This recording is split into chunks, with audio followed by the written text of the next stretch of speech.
Hello दोस्तों, नमस्कार। आप सभी का स्वागत करते हैं। दोस्तों, आज की इस वीडियो में हम बात करने वाले हैं कानपुर यूनिवर्सिटी और सभी यूनिवर्सिटी के जो आपके बीए एग्ज़ाम 2021 होने वाले हैं उनके प्रश्न पत्र के बारे में। दोस्तों, न्यू मॉडल नया प्रश्न पत्र आपका किस तरह आएगा उस श्रेणी में हमने यहाँ पर पहला चैप्टर मैथिली शरण गुप्त जी का जो साकेत है अष्टम सर्ग, उसका मैं डिस्कस करने वाला हूँ इस वीडियो में। दोस्तों, हम चैप्टर वाइज प्रैक्टिस करने वाले हैं दोस्तों, और जल्द ही हम सभी चैप्टरों को इम्पॉर्टेंट क्वेश्चन जिनकी probability 50 out of 100 out of 80% है, उन सभी क्वेश्चनों को हम यहाँ पर आपके साथ डिस्कस करेंगे।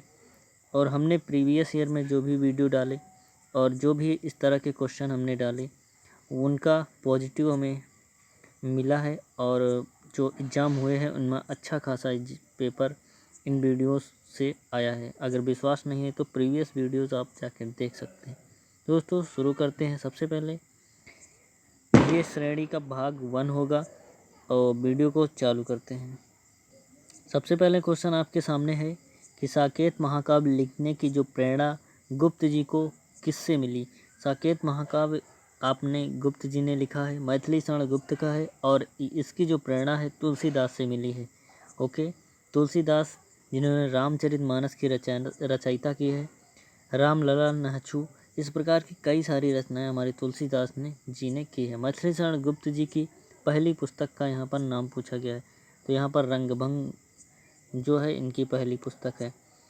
आपकी पाठ्य पुस्तक में साकेत महाकाव्य का कौन सा सर्ग संकलित है, तो ये अष्टम सर्ग आपके जो पाठ्य पुस्तक है अष्टम सर्ग साकेत का यहाँ पर आपका संकलित है। ओके दोस्तों, मैथिली शरण गुप्त का साहित्यिक मार्गदर्शन किस साहित्यकार ने दिया था, तो महावीर प्रसाद द्विवेदी, ये द्विवेदी युग के कवि हैं, और इन्होंने जो मैथिली शरण गुप्त का साहित्यिक मार्गदर्शन किया। ओके, मेरी कुटिया में राज भवन मन भाया, यह पंक्ति किस रचना की है, तो साकेत की ये रचना है। दोस्तों, ये सभी प्रीवियस ईयर क्वेश्चन है दोस्तों, आप देख सकते हैं 2019-20 सभी ये पूछे गए हैं, तो इनकी 100% प्रोबेबिलिटी है कि ये आपके एग्जाम में पूछे जा सकते हैं।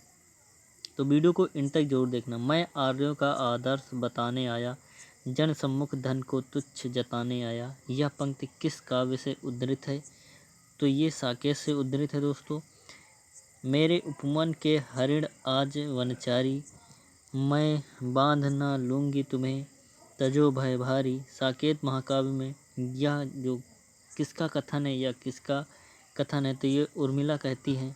ओके दोस्तों, निज हेतु बरसात नहीं व्योम का पानी, हम सो समिष्ट के लिए वृष्टि बलिदानी, उपयुक्त पंक्ति किसने लिखी है, तो ये पंक्ति मैथिली शरण गुप्त की साकेत में लिखी गई है। इन चरणों की चिरकाल रहूं मैं चेटी, इन पंक्ति में किसके चरण का वर्णन किया गया है, तो यहाँ पर सीते जी के चरणों का जो है वर्णन किया गया है। ओके दोस्तों, नेक्स्ट है, उसके आशय की थाह मिलेगी किसको, जानकर ही जननी जान न पिया जिसको, तो ये पंक्ति किसके संबंध में कही गई हैं, तो ये पंक्तियाँ जो हैं आपके भरत के संबंध में कही गई। दोस्तों, ये आपके पंक्ति से रिलेटेड क्वेश्चन थे जो आपके एग्जाम में बहुत ज़्यादा पूछे जाते हैं, हर बार यहाँ से क्वेश्चन आता है। दोस्तों, आपको बोर लग रहा होगा, लेकिन उन सबको छोड़कर आपको वीडियो 2-3 बार देखना है, जिससे आपको आसानी से याद हो सके। तो वीडियो को आगे शुरू करते हैं। राम तुम्हारा चरित स्वयं ही काव्य है, कोई कवि बन जाए सहज संभव है, यह कथन किस कवि का है। दोस्तों, यहाँ पर भी कुछ कथन से रिलेटेड क्वेश्चन है, ये मैथिली शरण जी का कथन है।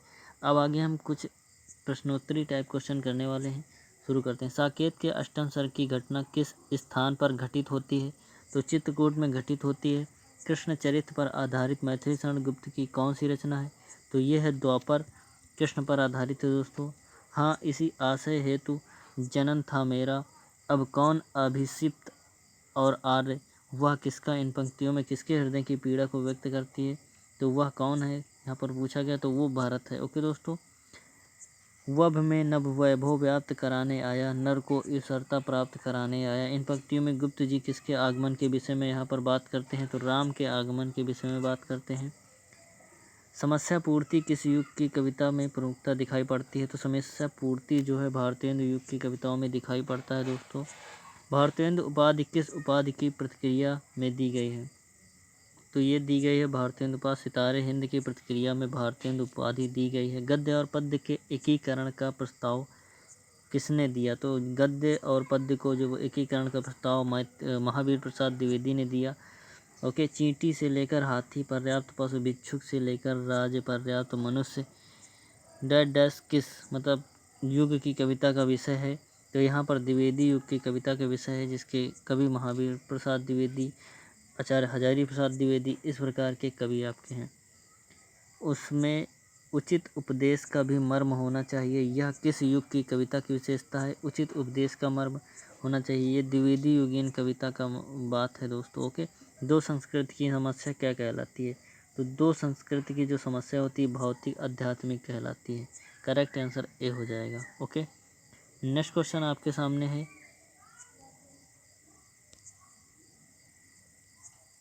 दोस्तों नेक्स्ट क्वेश्चन है, किसने अपने